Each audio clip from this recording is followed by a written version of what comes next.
At the outset, may I say that this is probably the most looked forward to panel. Most people have told me they've really come for this panel. So very happy to be moderating this panel.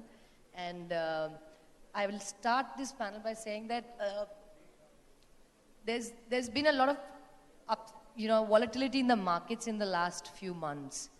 And so I'm going to start with my first question with Mr. Nilesh Shah. He's the man of the moment. I've told him that a while ago. There's been talk of a downgrade of India's weightage on the MSCI index, and his one column has pushed back that decision. So the question that I have for you is that last year was a great year, Nilesh, for the Indian markets, and the retail investors have come in hordes, and that's a good thing. The equity cult has been going far and wide. SIPs have been dominant feature in the last 1 year after demonetization. Do you think that this will sustain and the investor faith will sustain? Hello, sir. Do you see this sustaining? And will the retail investor repose his faith given the kinds of changes that are happening in the market and the market's going through a slightly turbulent phase? So we believe regulators, manufacturers, and distributors put together have worked over the last 20 odd years to ensure that this momentum continues. 2017 was a year devoid of volatility. 2018, by and large, will be volatile. But I think between regulators, distributors, manufacturers, and to some extent even media, we have created a platform where by and large people know that equities will be volatile. You will have time period where they can give negative return. But if you maintain the discipline of regular investment, long-term investment, and asset allocation, you will eventually get good return. Second, I do foresee that alternative investment options like gold, real estate, and fixed deposit will still continue to push people to equity by virtue of potential return in equity despite volatility. So we do get support from, the TINA factor, or there's no alternative to mutual funds. Third, the campaign unleashed by MFI Mutual Fund Sahi Hai is also working out well, and it's bringing investors from nook and corner of India into mutual fund kitty. The only small obstacle which I'm seeing today is that regulators have created non-level playing field between mutual funds and ULIP. When you move between equity and debt in ULIP, it doesn't get taxed. In mutual fund, it does get taxed. When you withdraw money from mutual funds, you pay capital gains tax, short-term or long-term. In ULIP, that's not paid. So there is a normal race being run by ULIP and a hurdle race being run by mutual funds. Subject to that, I think we are geared for volatility. Will there be some drop here and there? Yes. But the core engine of mutual fund, collecting money from millions of retail investors, utilizing that financial savings for investment in capital market, I think that will continue. So mutual fund Sahi Hai is going to remain Sahi for the foreseeable future? Undoubtedly, as long as, one, we can continue to manage money, unlike some of the Western world counterparts. So majority of fund managers in Western worlds are underperforming their benchmark indices. Indian fund managers will have to maintain that tradition of outperforming benchmark indices. Second, we'll have to come out with relevant products for our customers. Over a period of time, we have seen evolution of multiple products, duration to credit, from liquid fund to long-dated gilt fund, from balance advantage fund to aggressive balanced fund.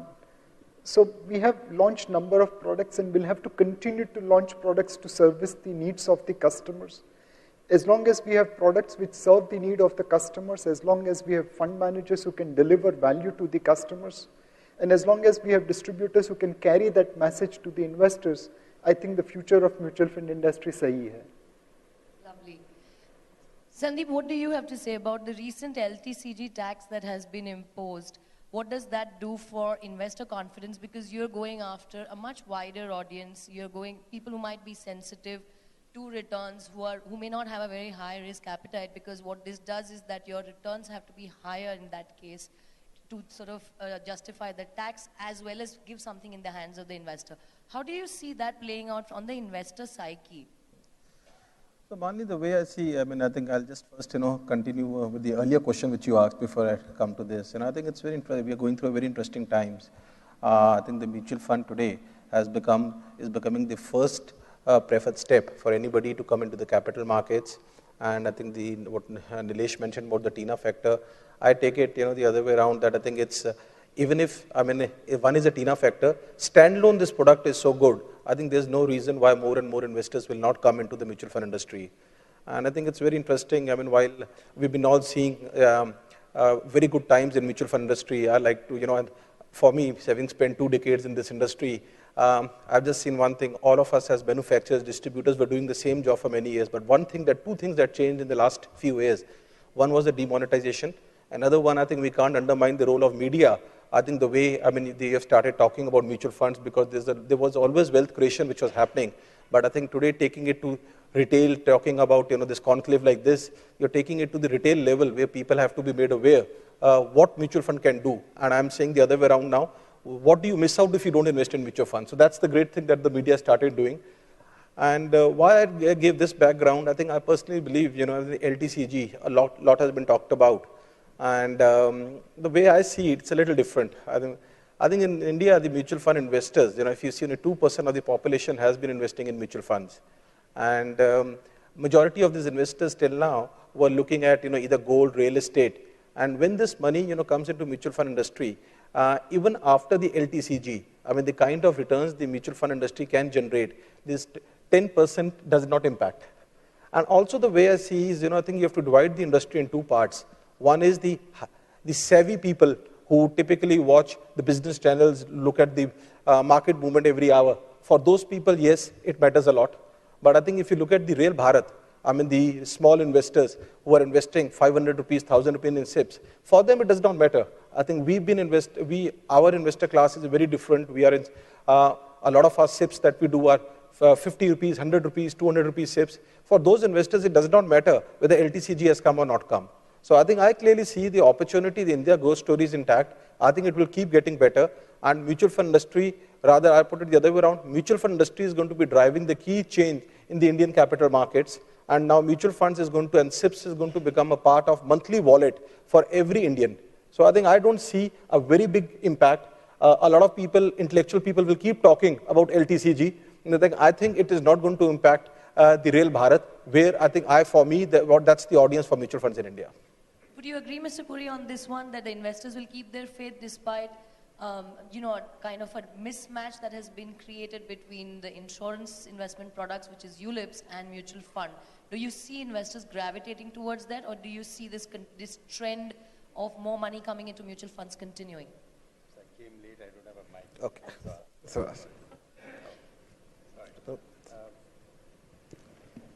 Sorry, can you hear me? Yeah. I think, look, there are always going to be competitive products, substitute products, and at different points in time, people are going to look at all of them. I think mutual funds and insurance products will always, in a way, compete for each other. And insurance, actually, where it's genuinely insurance, is serving a different purpose. So I think it's wise to actually have some exposure towards insurance as such, anyway, even if you're going to invest in mutual funds.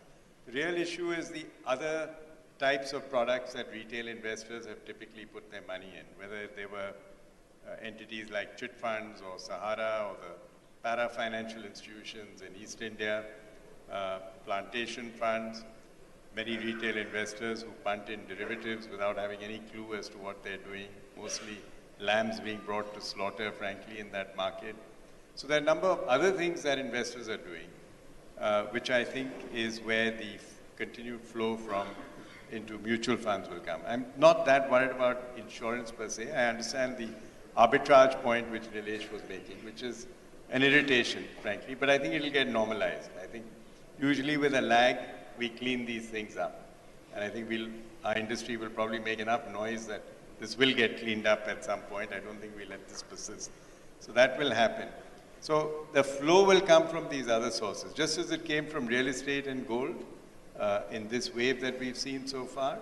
It will be some of these other sources of current investment in inverted commas, which will drive, mutual fund flows. So that's a view I would take.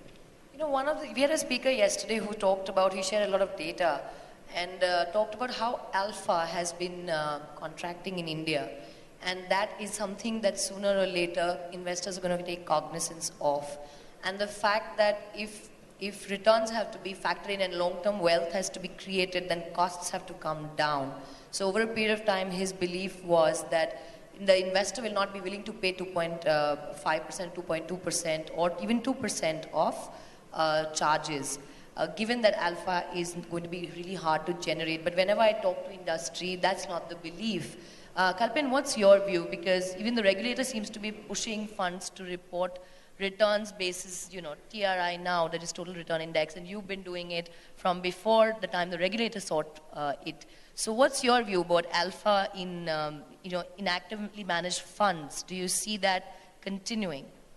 So you kept the difficult question for me, and I think, in everything we mimic the developed world, right? The way development of any industry happens.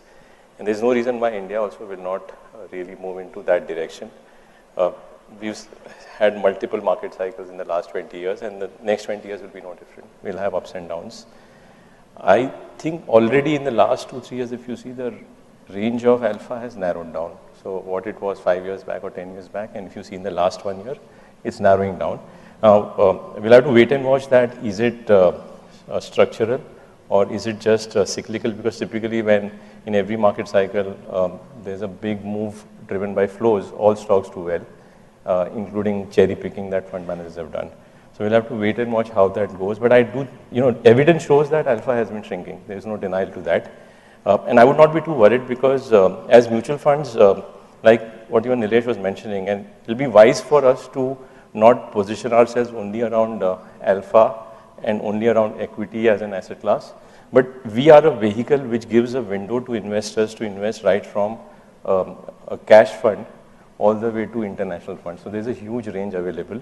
As long as the absolute returns over cycles are better than other options, we will also manufacture products as an industry which will respect the size of alpha. So over time, passive funds also will grow, and the same asset management industry will benefit and participate from that. So we'll respond to it if things change. And like we've seen in every market cycle, mutual funds have responded very quickly. So I would not make too much about it because even today only 4 or 5% investors are invested in the industry. So penetration levels are too low. And the first thing is to bring them to the category, and not only equity as a category. It'll be good to watch that if markets show its true nature of cyclicality, how structural are we at that point in time? So right now, all data points indicate, or we hope this is a structural change forever, and mutual funds remain mainstream. But it's always good to remember that good times pass and then bad times also come, and how do we respond and how do we prepare for that is equally important. So I think alpha will shrink. It's already happening. I don't think I need to comment on that or forecast on that.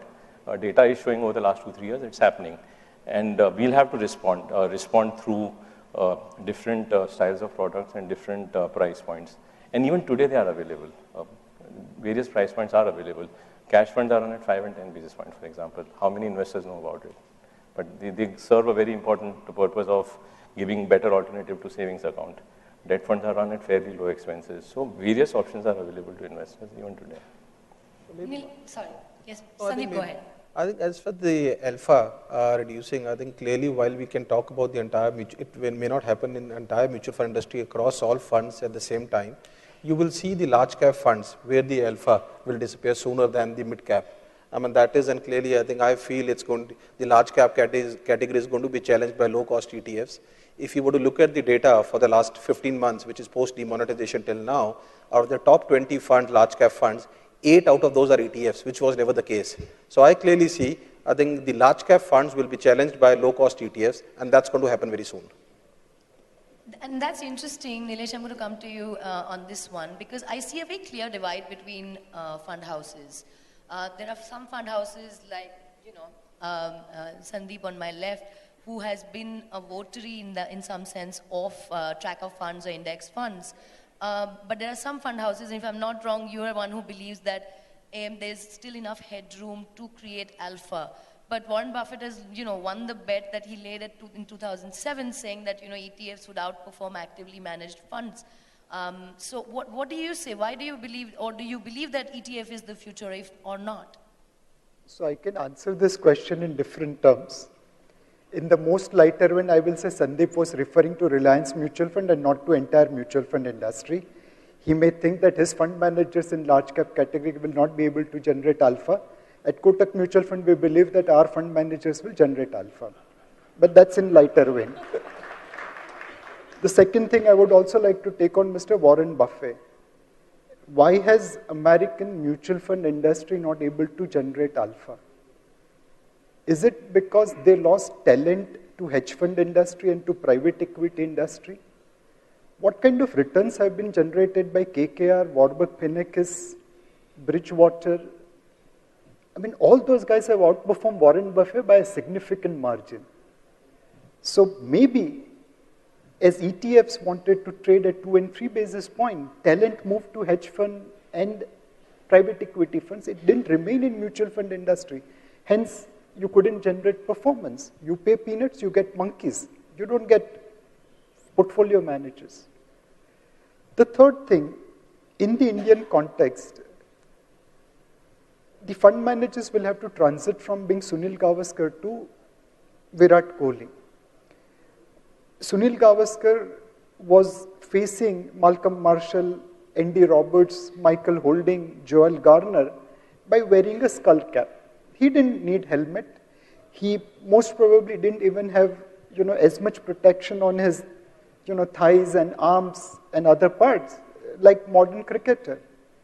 Virat Kohli today goes equipped with better equipment. He wears helmet, he has arm guard, he has thigh guard, and he, goes and fends against Morkel and who knows whatever is there.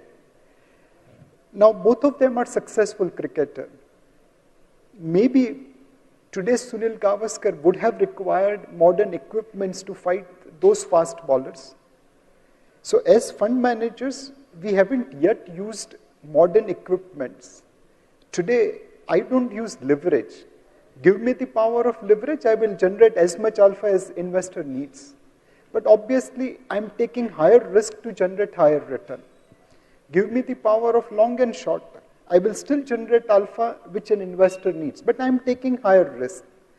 Give me the power of concentration. Today, mutual funds have 70, 80 stocks. I will manage with 20, 25 stocks, but obviously I will take higher risk to generate higher return.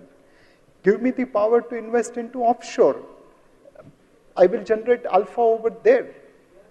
So by using the techniques of leverage, offshore, concentration, long short, I will still justify my salary, I will still justify my cost, failing which obviously ETFs can take over. So it's a constant battle. If fund managers can use modern equipments and transit from Sunil Gavaskar to Virat Kohli, they will still go and dominate bowlers. If they don't, then they have to retire. The mutual fund industry will have to add value to client portfolio. It might mean generating higher return with higher risk. It will also mean optimizing risk-adjusted return. Look at total return index. Now, index versus mutual fund managers. We provide daily redemption. Can you get that in index? Answer is no. What's the cost of that daily redemption service? Is it free? No, we have to maintain 5%, 10% cash. And cash gives lower return than equity. Similarly, what is the impact cost in index? Globally, in many markets, when a component changes, a constituent goes out or comes in, they calculate impact cost. But in India, we don't calculate impact cost. The index can throw out a company in one day. Can I do that in portfolio? Can index creators teach me how to do that in one day without creating impact cost, I bet none of the index creators will take that challenge. It's an open challenge to any index creator. Please teach me how to change my portfolio without creating impact cost like you do it in index. None will come forward, I can bet on that. The third thing, how many changes happen in indices? Globally, the frequency of change is far limited. In India, because we are rapidly evolving economy, indexes change much, much faster. Now you keep all those things, it's not being counted in fund manager's account. And then you say, oh, your performance is not good. It's like calculating Rohit Sharma's average only on South African pitch. If you do that, he's a mediocre player. But when you calculate the way he demolishes opposition on betting friendly pitch, so be it. He's a great cricketer. So it's up to you. Do you want to prove Rohit Sharma as a bad cricketer? Of course, if you torture data, you can prove that. Why Rohit Sharma? Even Sachin Tendulkar. I can always prove that he is a worse cricketer by torturing data. But we know where the fact is. Brilliant.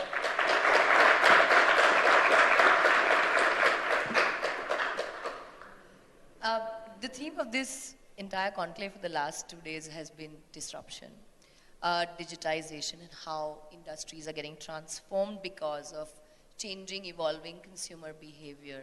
How is digitization impacting the mutual fund industry?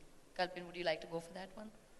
I think last 2-3 years have seen a significant shift. So, we were just tracking data in the last couple of days. Almost 60% of transactions are now coming digitally or online and not through physical form and paper. Now, digital doesn't mean necessarily direct.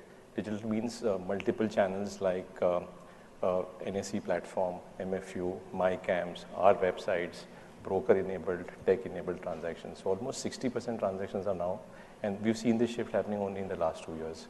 So the adoption of digital platform by the industry, by advisors and distributors is very quick. And in every new technology, India has always shown how, like from landline, we move to mobiles much faster. So the same trend is being noted here. And we're also seeing a lot of new advisors who get empaneled. So roughly around 2,000 new advisors come on board. For the first time, we see that when they meet us, they tell us that, show us all the platforms that you have and which we can use to do transactions for our clients. Also in a bull market, the illusion of making investment decisions on our own is fairly high. So you also see a lot of customers coming directly to websites and transacting. So it's a combination of these two things. Right now, things look rosy, and I think this trend will continue. Digital is given in every part of our life now, so we will not be immune to that. And I think the industry is also doing a lot of work in the digital space, along with our advisors, to accelerate growth there. Right. Mr. Puri, I've been seeing ads while going home. UTI Mutual Fund has been inviting people to invest directly on their website, which I was quite, fascinated and interested in, and basis that we did a cover because that thought led to a germination of an idea of a larger cover story. I would like all of you to respond to this one on basically is going direct the future, because when I wanted to go out and talk to the fund houses on going direct, some of them outright refused for fear of offending their distributors, and Sandeep stuck his neck out and talked to me at length on that one. Do you think that going direct is another disruptive trend that will happen, or is happening already? Well, I think you have to keep up with the times. One of the channels that is clearly already evident and will continue to develop, and particularly as investors, there's a small segment of investors who are self-directed. So you have to serve them. So you have to respond to the market. It's not, I don't think the intention is to create the market necessarily, although you could take that view as well. And I actually think some people will take that view. But our position on this is that you can't afford not to respond to the market. That's frankly a recipe for going out of business and burying your head in the sand. And there's no doubt that one of the trends, not just in India, but around the world, is for investors to seek, and particularly self-directed investors, to seek access on technologically convenient platforms for a variety of reasons. So you have to provide it to them. So I wouldn't inject any more emotion or drama into this whole debate. It's not about us versus them, X versus Y. X fund house, supporting a group of IFAs and Y fund house undermining them. This is all nonsense. I think that's a huge distraction. I think we're all interested in fundamentally developing omni-channel strategies. At different points in time, you tend to emphasize one, depending on where you are as a fund house, depending on your target segment.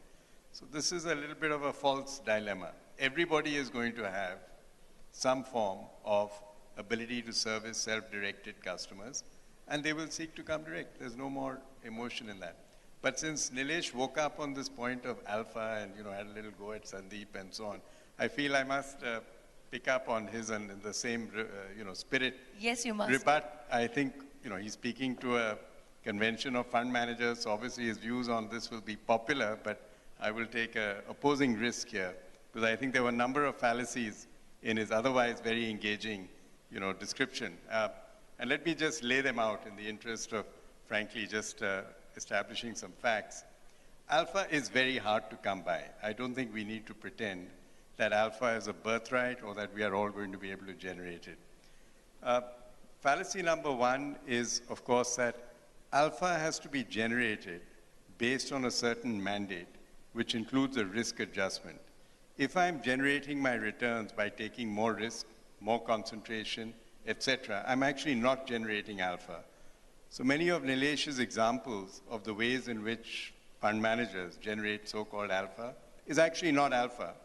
It's better returns, but it's better returns for materially higher risk that are being taken with all those strategies.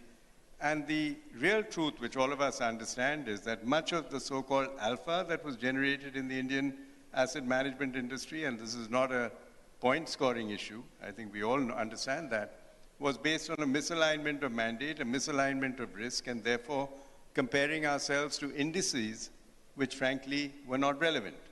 Some of that is being corrected now by the notion of true to mandate, true to label, and as you get into an environment where you actually have to outperform relative to risk taken, that I think will raise the bar. You're still going to have alpha, but a lot of people are going to start dropping off.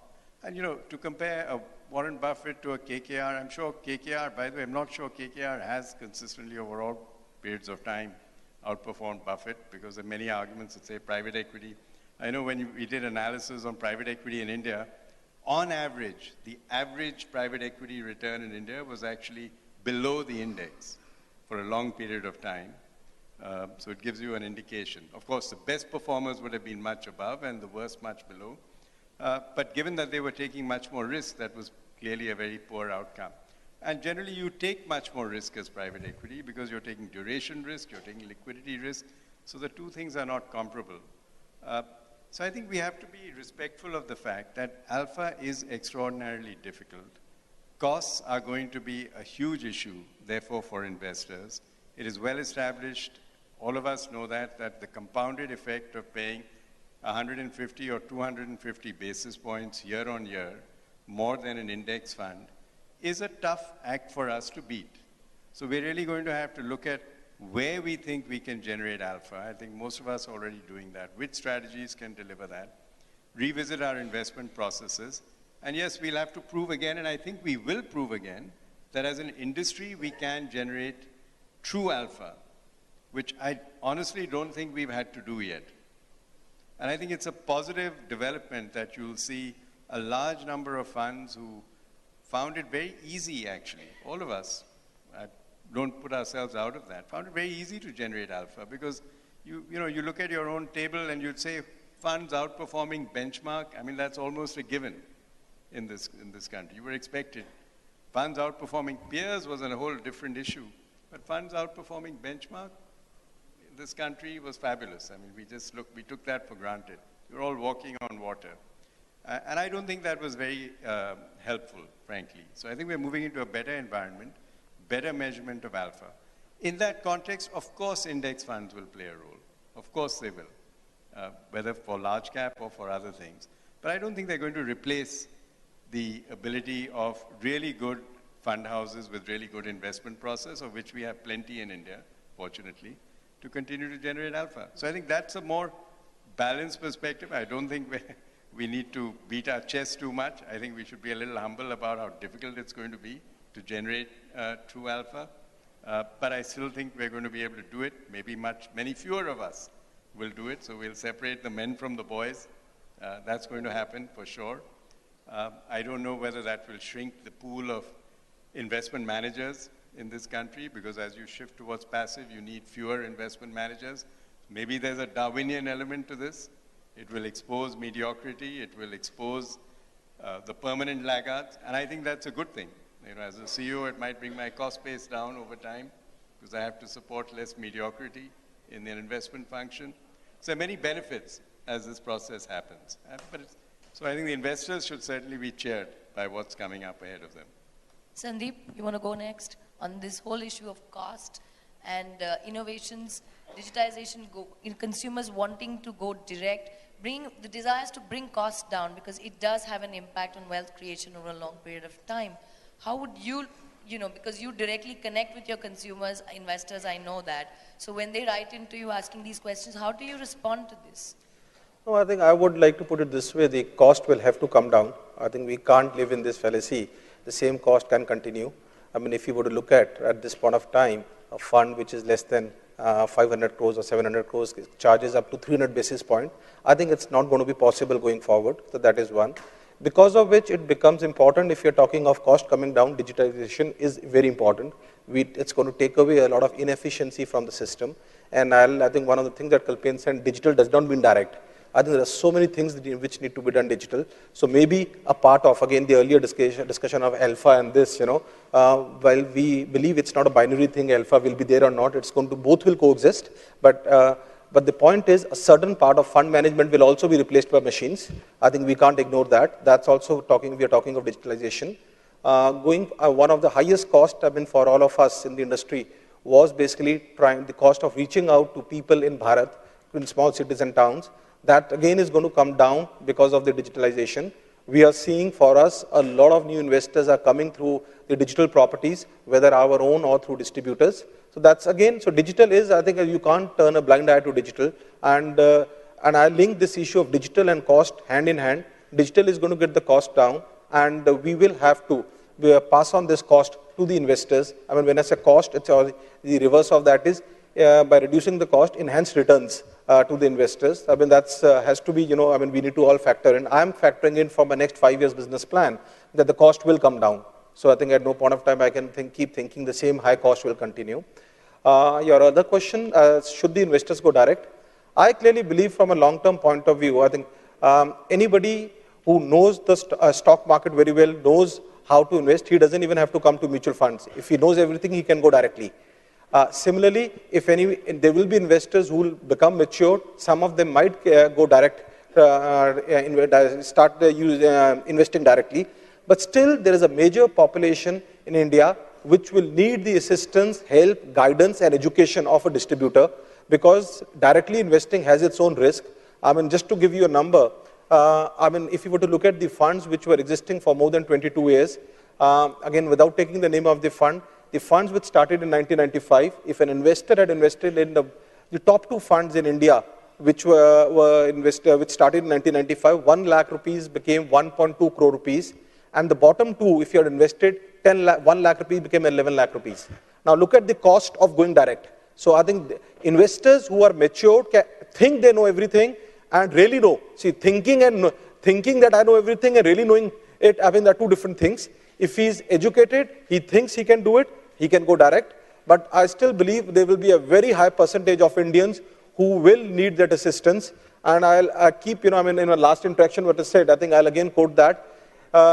We have all been, I think in India, we've been talking about what is the impact of mis-selling. There is also something called, we need to analyze the impact, what can be the impact of wrong buying, if you're not aware of what you're buying.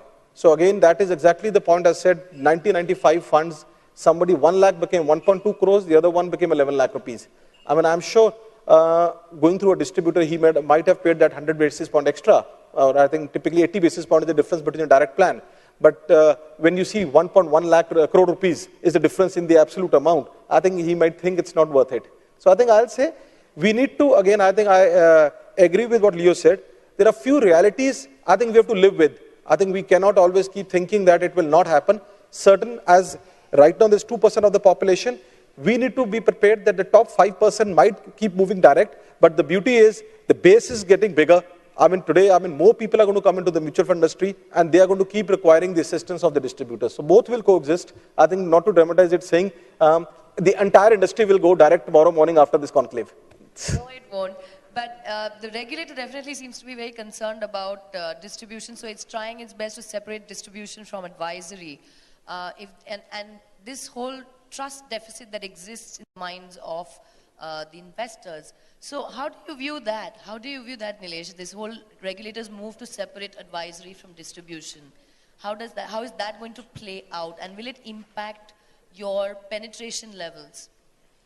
Because in India, nobody wants to pay for any advisory, at least. That's the impression I get. Including, I was talking to Lakshmi, your colleague, and she said, a friend from the US comes and keeps asking her for free advice, and she said, I'll do it once and I won't do it another time, but he still doesn't want to pay for advice. So how do you think this regulation is going to play out? So at the principal level, the differences between should a distributor who is representing manufacturer give advice, because he'll probably end up selling that product which gives him highest compensation. On the other hand, advisor who represents customer hopefully won't give wrong advice, because he's not going to get anything from manufacturer. Those are the two principles. But in real life, can a distributor sell a product without giving advice? Or can an advisor continue to serve customer without charging appropriate fees? The experience in United Kingdom, where this concept was introduced with a lot of fanfare, and their own regulator, after introducing that concept and reviewing it later on, has come to the conclusion that by bringing that regulation, they have deprived people of good advisory or good distribution. The distributors and advisors have focused more on the HNIs, but the bulk of the bottom of the pyramid in United Kingdom has been deprived of financial knowledge, financial inclusion, and financial services. So we need to ensure that there are enough checks and balances so that distributor does not end up selling that product which gives him maximum compensation, but does take into account customers' interest. And at the same time, an advisor is encouraged in an environment where he can charge fees for his services rendered. In the professional field, we have seen doctors, lawyers, chartered accountants getting fees for the advices rendered or for the services rendered. The same thing will one day work out for advisors, provided they reach the same professional standards of a doctor, of a chartered accountant, or of a lawyer.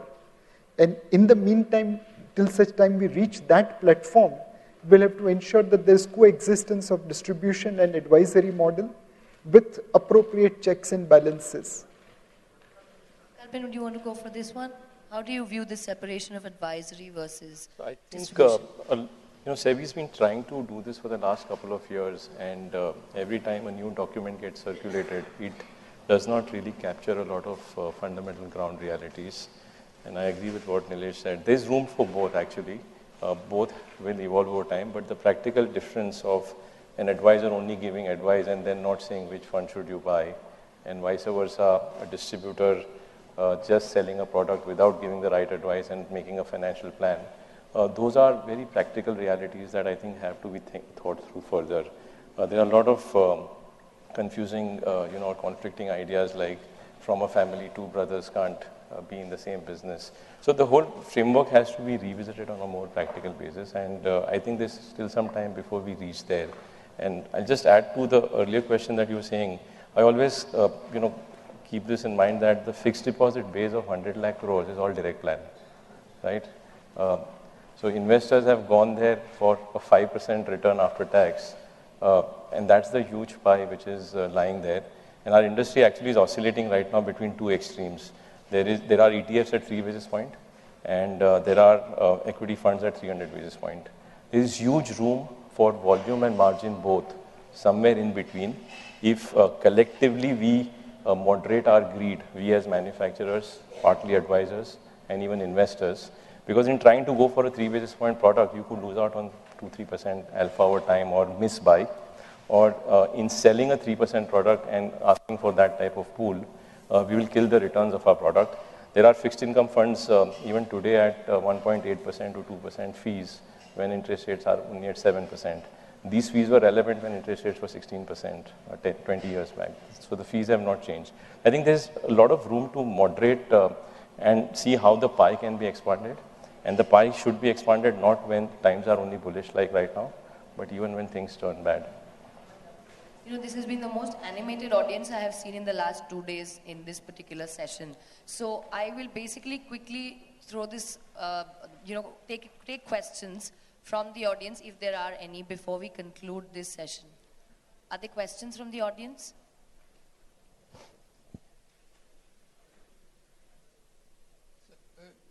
We talked about the alpha going down. So I wanted to know what are the reasons for alpha going down. Is it the more transparency in the Indian market, more corporate disclosure, or anything else? Yeah, it's actually not alpha going down. It's about how you measure alpha. All that's happening in the Indian market is a change in the way that we're going to measure alpha. So as I think was explained, on the one hand, of course, we're going to take total returns, which means we'll actually have to take into account dividends paid, so not just price return. And the second is the clarity around mandates, which to some extent means if you're going to outperform a benchmark, it needs to be the right benchmark that you outperform. And you don't, for example, run a strategy which has 80% or 60% mid cap and 40% large cap, and then benchmark it against what is essentially a large cap index and say you've generated alpha. Because obviously in the former fund, which is 60% mid cap, you've taken a lot more risk. At certain points in the cycle that will have generated a lot of return. That return is not alpha and should not be classified as alpha. It's simply return based on additional risk, which is fine if you've knowingly taken it, but not fine if you've unknowingly taken it. So really what we're talking about is a shift in the way we measure alpha. Alpha is not going down or up. Alpha has always been what it is. We're just going to measure it differently, which means you will see perhaps fewer fund managers being able to generate alpha. And as I said earlier, that's a good thing. There should be a high bar for generating alpha. We'll take these two questions, the lady here and the gentleman over there, yeah. Can I go first? Yes, please. Yeah. My question to all the panelists, that when we are saying that normalization of scheme, that large cap fund should be large cap and mid cap fund should be mid cap, I'm just trying to understand from all the panelists, is it much before the time for the regulator to have insisted on this product to be large cap oriented, should have large cap fund only? Because I'm saying when you look at the standard deviation or the risk measurement ratios, there is not much difference in terms of those numbers, but the returns are too good. Why am I saying? Because market is not mature. Sandeep Sikka said 2% penetration of mutual fund. I'm saying 4% मान लेते हैं उसको. तो जब हम पहुंचे ही नहीं वहाँ पे, क्यों हम सब बातें करते हैं इस सब चीजों की कि जहाँ पे हमको let's have a cleansed market and cleansed product suit. All of you, please may answer. Okay, let me ask this question to you. आप vegetarian हो या non-vegetarian? Sorry? Both. That's very unusual. Hybrid funds. I think this whole drive towards true to label is important. अच्छी चीज के लिए being early or late का concept नहीं होना चाहिए. If you're doing something right and something good, that concept of being too early, in my view, is irrelevant. And if we are able to tell an investor this is a fund which is a large cap. See, you have diversified funds where you can buy across the entire spectrum of 500 stocks and cherry pick out of that. That allows you to express your view and mix market caps. But if I give you a fund where I say I am a large cap fund, but I buy 35% in mid caps and micro caps and small caps, and then give that excess return and compare myself to Sensex or Nifty, That's a very unfair comparison. In fact, it's not even transparent, and it will hurt the credibility of the industry. So the timing, to my mind, is absolutely right, because we are setting the foundation to be a very responsible asset management industry. Lots and lots of investors are coming in. In last 18 months, or last 2 years, as much money has been collected as much we had in our lifetime over the last 45 years. So when these turning points are being visible, there is no harm in putting in place the right mechanisms which help investors choose right, which help advisors also compare the right funds with each other. And I've heard this enough time that, is it too early, is it too late? I repeat again that steps which are logical, legitimate, and in the interest of investors are never too early. I think we should welcome any decision like that. The lady there, please. That's the last question. Thanks. Yes, hello, good afternoon. I mean, given the present volatility and the increased cost and the tax burden that has been imposed, I'm not really thinking in terms of alpha. I'm just thinking in terms of protecting my portfolio until you navigate this mid-air turbulence. Now, what would you do to save your, to keep your NAV in check and to protect your portfolio? What would you do? I'd like to, answer that. Look back at evidence. The most expensive day of investing in equity mutual funds in the last 20 years was perhaps someday in Jan 2008. Because that's when markets were at some 27, 28 times valuation, and we are somewhere there again, or slightly less than that. Now, since then to now, the average return of the benchmark has been around 6 to 7%. And in this journey over 10 years, so 10-year return is somewhere around 6 to 7%, and there were lots of ups and downs in between. Now, in the same period, mutual funds delivered between 9% to 12%. So the better funds delivered 12, the average funds delivered between 7 to 8. So there was some alpha in this whole cycle, partly optical, partly genuine. But in the same period, SIPs delivered around 14 to 16% CAGR return, tax-free. So point to point, you started on the worst day, and you track back, the market return was less than fixed deposits, but an SIP return was higher. If you had done an asset allocation fund, the returns were 12% tax-free. Now, interestingly, in this last 2 years, a lot of money has come via SIPs, which means volatility should be welcomed. These investors will do well if there is volatility. They will not do well if there is no volatility. So we hope that there is volatility and investors just give time and live through it. Second, a large chunk of money has also come in active asset allocation funds, apart from balance funds and other hybrid funds like equity savings and like. So almost 50% of flows have come in hybrid products, where half the portfolio is in fixed income. So the risk of volatility or the impact of vol is cut down. So I think that's a big sign of shift than what we had in the last cycle. And that's a very heartening trend.